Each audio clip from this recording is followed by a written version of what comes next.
sino man ang nasasakdal. Dapat pareho lamang po ang ating mga magiging desisyon.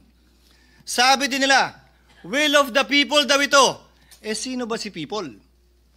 Balikan po natin ang naging desisyon ng Korte Suprema. Ayon sa desisyon ng Korte Suprema sa panunulat ni Justice Malcolm sa Alejandrino versus Manuel Quezon, pinag-aaralan po ito ng mga first-year law students. Quote, the judiciary, under its powers to interpret the Constitution and the laws, has the duty and the right to declare what the will of the people is as expressed in the fundamental law of the land. Hence, where the acts of the executive or legislative departments violate the will of the people as expressed in the organic law of the land, it is the sworn duty of the judiciary to interpret and to declare that will of the people and the right of the citizens